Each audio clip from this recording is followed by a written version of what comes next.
अस्सलामु अलैकुम। Welcome to IRT। अपने तमाम देखने और सुनने वालों को IRT की तरफ से हमारा सलाम। दोस्तों, जैसा कि पिछली वीडियो में हमने आपको चंगेज खान का वांग खान के साथ इत्तेहाद और उसके कई जंगी वाकयात के बारे में बताया, आज की वीडियो में हम आपको बताएंगे कि कैसे वांग खान और चंगेज खान की दोस्ती दुश्मनी में बदल गई और फिर कैसे वांग खान को कत्ल कर दिया गया। लेकिन उससे पहले अगर आप हमारे चैनल IRT पर नए हैं तो हमारे चैनल को जल्दी से लाइक, सब्सक्राइब और शेयर कर दें। दोस्तों, आपको इससे पहले के वाकयात से भी अंदाजा हो गया होगा कि मंगोल कितनी सख्त और सफाक कौम थी। वैसे ही चंगेज खान भी एक मंगोल था और उस पर तो सफाकियत की हद खत्म थी।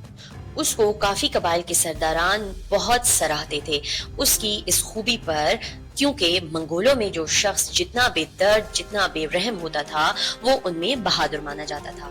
लेकिन चंगेज खान की तो बात ही कोई और थी। दोस्तों, चंगेज खान जब किसी जंग या महाज पर जाता तो वो वहशी बन जाता था। दुश्मन को जब तक काट ना देता तब तक वो सुकून से नहीं बैठता था। उसकी सफाकियत और बेरहमी का ये आलम था कि वो जो दुश्मन फौजें पकड़ लेता था तो उनको पहले मार मार कर अजियत देता था, फिर उनको गर्म उबलते हुए पानी में डाल देता था और वो वहीं तड़प तड़प कर मर जाते थे। इसके अलावा दुश्मन की औरतें और बच्चों को पकड़कर उनको फरोख्त कर देता। नाजरीन, चंगेज खान की शख्सियत के इन तमाम पहलुओं की वजह से दुश्मन उससे बहुत खौफ खाते थे और उसको मंगोलों में इसी वजह से बहुत अहमियत हासिल थी, खास तौर पर वांग खान के कबीले में। और उसको अहमियत देने की वजह से उसके काफी दुश्मनों का सामना भी उसको करना पड़ा। दोस्तों, उनके एक ऐसे ही दुश्मन जिसका नाम यमूका था, वो कोई मौका हाथ से जाने ना देता था और वो किसी न किसी तरह इस ताक में लगा रहता था कि चंगेज खान और वांग खान को अलग करके उनको मार दिया जाए। अब इस सब के लिए उसने उनके दूसरे दुश्मनों को अपना इत्तेहादी बनाना शुरू कर दिया। पहले तो उनका टारगेट ये था कि उन दोनों को अलग किया जाए और फिर उनके दरमियान गलतफहमियां पैदा करके उनको एक दूसरे का दुश्मन बना दिया जाए और फिर यूं ही ये दोनों एक दूसरे को खत्म कर देंगे। चनाचा उन्होंने ऐसा ही किया। अब उसने अपने साथ वांग खान के एक दूसरे दुश्मन सेंकम को भी साथ मिला लिया। अब उसने सेंकम के साथ मिलकर साजिश करना शुरू कर दी और वांग खान के कान इस कदर भरे कि वो अब चंगेज खान की खुद पर बर्तरी बर्दाश्त नहीं कर सक रहा था। लिहाजा उसने भी चंगेज खान के खिलाफ साजिशें करना शुरू कर दी। दोस्तों, चंगेज खान जब 14 साल का हुआ तो उसको अपना कबीला कुछ जंगी हालात की वजह से छोड़ना पड़ा। इसी दौरान उसकी माँ ने एक सरदार मेंगलक से दूसरी शादी कर ली थी।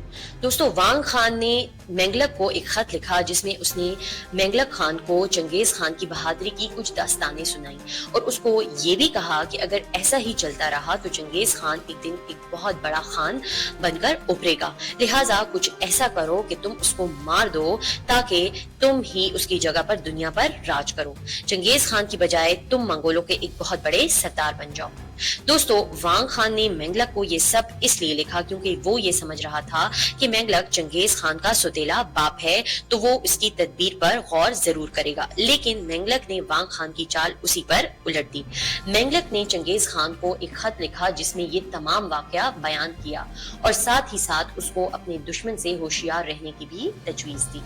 दोस्तों, मेंगलक ने ये खत अपने एक कासिद के हाथों भेजा, लेकिन साथ ही साथ वांग खान ने भी चंगेज खान को मुलाकात का पैगाम भेज रखा था। लिहाजा चंगेज खान इससे मुलाकात के लिए रवाना हो गया और वांग खान भी अपने कबीले से चंगेज खान के कैंप की तरफ रवाना हुआ। चंगेज खान ने कराकोरम के एक वीरान पहाड़ियों के नजदीक अपना कैंप बना रखा था। अब चंगेज खान जब रवाना हुआ तो रास्ते में ही उसको मेंगलक का भेजा हुआ कासिद मिल गया।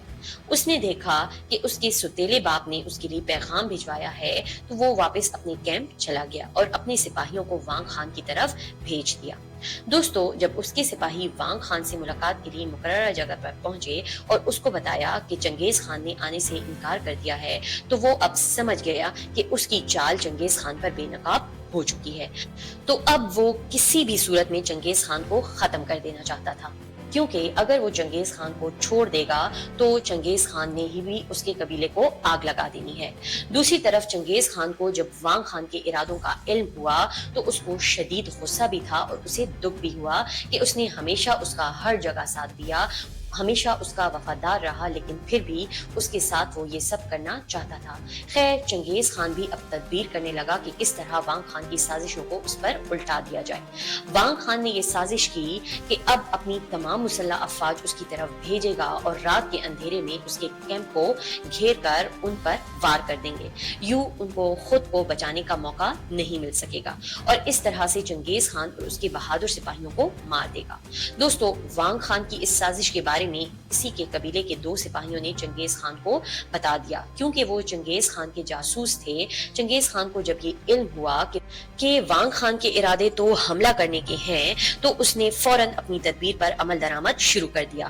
اس نے اپنے ساتھ اپنے کچھ خاص سپاہی لیے اور کچھ کو کیمپ میں چھوڑ دیا اور ان کو حکم دیا کہ الاؤ کو بجھنے نہیں دیں گے، تاکہ دشمن کو کچھ بھی غیر معمولی بات نہ لگے، وہ یہی سمجھے کہ ہم یہیں موجود ہیں، اور وہ خود اپنے سپاہیوں سمیت جا کر ایک وادی میں جا کر چھپ گیا۔ اب جب وانگ خان اس پر حملہ کرنے کے لیے پہنچا تو راستے میں چنگیز خان اور اس کے سپاہی چھپے ہوئے تھے اور ان کو دور سے ہی چنگیز خان کا کیمپ نظر آ رہا تھا، جس میں چنگیز خان کے حکم کے مطابق چراغ روشن تھے، لہٰذا دشمن کو تو کسی قسم کا شک ہوا ہی نہیں۔ دوستو اب جب وانگ خان کا فوجی دستہ راستے سے گزرا تو چنگیز خان نے ان پر فوراً حملہ کر دیا۔ اس فوجی دستے کی قیادت یموکا اور سنگم کر رہے تھے۔ چنگیز خان نے اس کے فوجی دستے کو کاٹ ڈالا، ان پر یہ غیر متوقع حملے نے ان کو بھگانے پر مجبور کر دیا، لہٰذا یموکا اور سنگم وہاں سے بھاگ نکلے۔ دوستو اس واقعے کے بعد چنگیز خان کی بہادری کے قصے اور بھی شہرت پانے لگے۔ کافی سارے تاتار شہزادے اس کے اتحادی بننا چاہتے تھے۔ ان میں سے ایک بہت ہی طاقتور سردار جو کہ خان لڑکلی کے نام سے مشہور تھا، چنگیز خان کے ساتھ اتحاد کا خواہش مند تھا، اور چنگیز خان نے بھی اس کو اپنا اتحادی بننے کو ترجیح دی، کیونکہ اس ٹائم وہ خود کو اور بھی زیادہ مضبوط کرنا چاہتا تھا، لہٰذا اس نے لڑکلی کے ساتھ ہاتھ ملا لیا۔ دوستو وہ یہ سب خود کو جنگ میں نمایاں کارکردگی ادا کرنے کے لیے کر رہا تھا، لیکن جنگ سے پہلے اس نے وانگ خان کو ایک خط ضرور لکھا۔ اس خط میں اس نے لکھا کہ بہت عرصہ پہلے جب تم اپنے قبیلے سے دربدر ہو گئے تھے، تب تم میرے باپ یزوکئی کے پاس مدد لینے کے لیے آئے تھے، اور میرے باپ نے بھی تمہاری ہر ممکن مدد کی، قبیلے میں تمہیں جگہ دی، تمہارا ہر جگہ ساتھ دیا۔ پھر جب میں تمہارے پاس آیا تو تمہارے ساتھ ہر جنگ میں شریک رہا، بھائیوں کی طرح مل کر تمہارے ہر دکھ اور سکھ میں تمہارے ساتھ جڑا رہا، ہمارے تعلقات پوری دنیا میں مثالی مانے جاتے رہے۔ پھر تم کیوں دشمن کی باتوں میں آ گئے؟ کیوں تم نے میرے ساتھ یہ سب کیا؟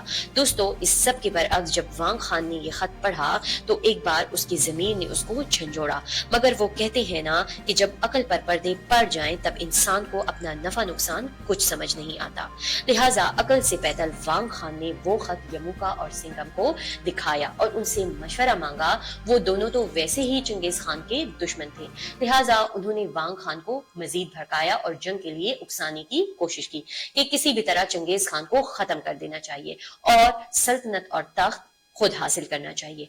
دوستو چنگیز خان اس وقت آسمان پر چمکتے سورج کی مانند تھا، جبکہ وانگ خان ایک ڈھلتی ہوئی شام کی مانند۔ جہاں چنگیز خان کا عروج کا دور چل رہا تھا، وہاں پر وانگ خان دن بدن زوال کی طرف بڑھ رہا تھا۔